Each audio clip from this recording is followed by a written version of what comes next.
It's an important one in an economic sense, but also coming within a year from the next federal election. We probably will see another budget before Australians go to the polls anyway, Kerry. Yeah, I heard the Treasurer say that he was still contemplating doing a fourth budget, so we may see another one. But I think this budget is going to be setting them up for that election. It'd be interesting to see, because we've already seen a number of major announcements in this budget. We've already seen announcements around education. We've already seen announcements around TAFE and giving people placement payments while they're doing their courses. We've seen stuff around housing. We've seen spending around domestic violence. So there's been a lot of spending.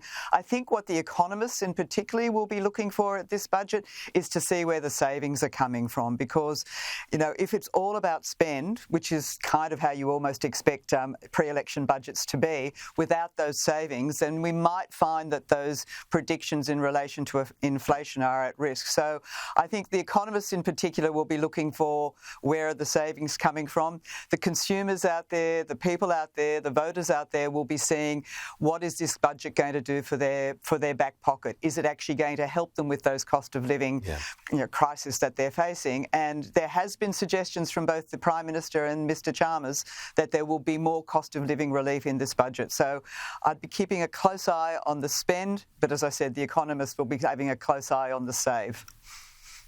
And this goes to the dilemma here. So for politicians, it's going against every grain of their being to not dish out money when people are struggling. And ahead of an election, they want to show that they're listening and they want to help, but you've got this inflationary environment which makes it counterproductive.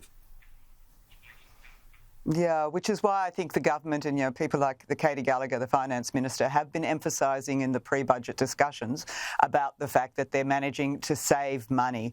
So if they can save money in part, they will also be talking about how they can afford to make this expenditure so that it doesn't add to inflation. So it'll be an interesting balancing. We've said this for the last couple of weeks. It's always a difficult thing for a treasurer to keep everybody happy. Doesn't usually work, but I mean, it's interesting that he's already been talking about how they're going to help industry. Now, the really interesting part that I haven't really heard at this stage is what they're going to do about small business. Now, that's not often seen as being part of the Labor Party electorate, appeal, but I think they must need to do something about small business, because I know absolutely that the coalition will certainly have a small business policy before the next election, which will be talking about relief for small business and how we can make it easier for small businesses in this country, which employs so many people, how we can make it easier for them to operate.